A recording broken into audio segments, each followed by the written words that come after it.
বিসমিল্লাহির রহমানির রহিম। আসসালামু আলাইকুম। কেমন আছেন আপনারা সবাই? আলহামদুলিল্লাহ, আমিও ভালো আছি। আজকে আপনাদের মাঝে আমি নিয়ে আসছি চিংড়ি মাছ ভুনার রেসিপি।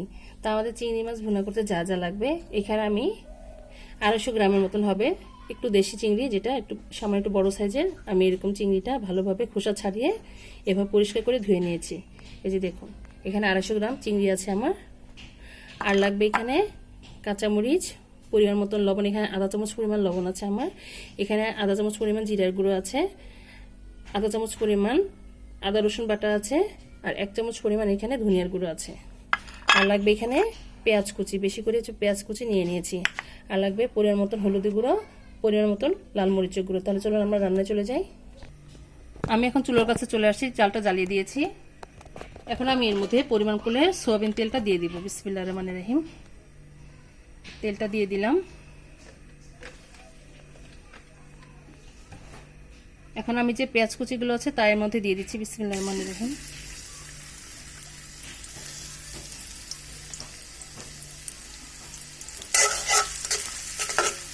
পেঁয়াজটা হালকা একটু নরম হয়ে আসলে তারপর আমরা এর মধ্যে সব মাছগুলো দিয়ে পরে রান্না করে নেব।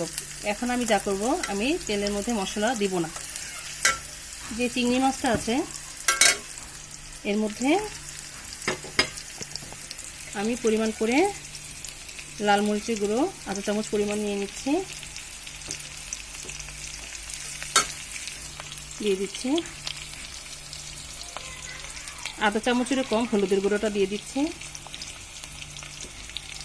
এখানে কাঁচামরিচ ছাড়া যে মশলাগুলো আছে, আদা রসুন বাটা, লবণ, ধনিয়ার গুঁড়ো, জিরার গুঁড়ো, সব এর মধ্যে দিয়ে দিব।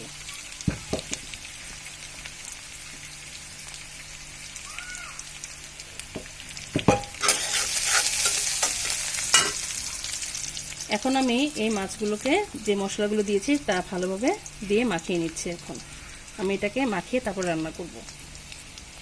মাখিয়ে নিচ্ছি, ভালোভাবে মাখিয়ে নিতে হবে যেন মশলাটা ভালোভাবে গায়ে লেগে যায়, মাছের সাথে মিশে যায় ভালোভাবে। এখন আমি এটাকে তেলে দিয়ে দিচ্ছি। যে পেঁয়াজটা দিয়েছি সেই পেঁয়াজের মধ্যে দিয়েছি। বিসমিল্লাহির রহমানির রহিম।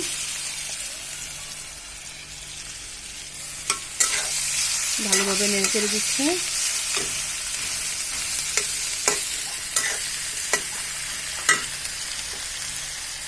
এখন আমি যে মশলা যেটাতে মাখিয়েছি মাছটা নিয়ে, সেটার মধ্যে সামান্য অল্প করে পানি দিয়ে আমি মাছের মধ্যে দিয়ে দিব।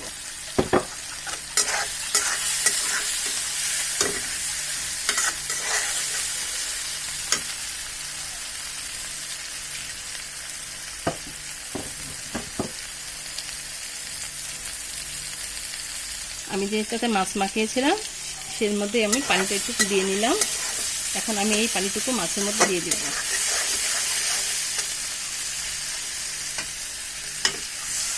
দিয়ে দিলাম।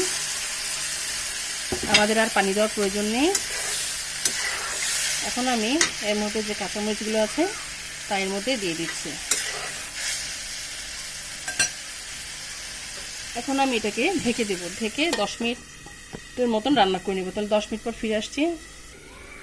আমরা 10 মিনিট পর আবার ফিরে আসলাম। এখন এটাকে খুলে দেখব এটা কি অবস্থা। বিসমিল্লাহির রহমানির রহিম। একটু নাড়াচাড়া করে দিচ্ছি।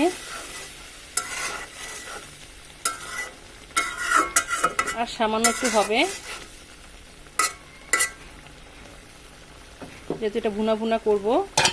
তাহলে আর 5 মিনিটের জন্য আমরা এটাকে ঢেকে দিই। আর 5 মিনিট পর ফিরে আসছি। আমরা আবার 5 মিনিট পর ফিরে আসলাম। এখন ঢাকনাটা খুলে দিচ্ছি। এই যে দেখুন, প্রায় তেল ছেড়ে আসছে মাছের গা থেকে। মাশাআল্লাহ করে দেখুন।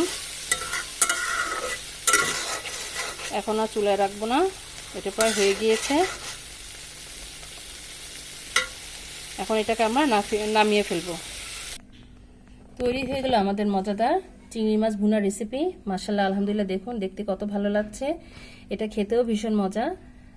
যে কোনো মাছ ভুনা করলে এমনিতেও ভালো লাগে, চিংড়ি মাছ তো আরও বেশি টেস্ট, খেতেও ভীষণ ভালো লাগে। আর বাচ্চারা তো অবশ্যই আরও বেশি পছন্দ করে, যেহেতু এটাতে কাটা ছাড়া মাছ।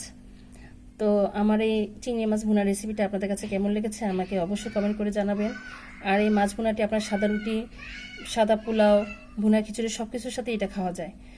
তো আমার জন্য দোয়া করবেন, আমি যেন আপনাদের মাঝে নতুন নতুন রেসিপি নিয়ে আসতে পারি। আর আমার জন্য অবশ্যই লাইক এবং শেয়ার করতে ভুলবেন না। আর সাবস্ক্রাইব অবশ্যই করে দিবেন। তো আজ এই পর্যন্তই। আপনারা যে যেখানে আছেন ভালো থাকেন, সুস্থ থাকেন। আল্লাহ হাফিজ।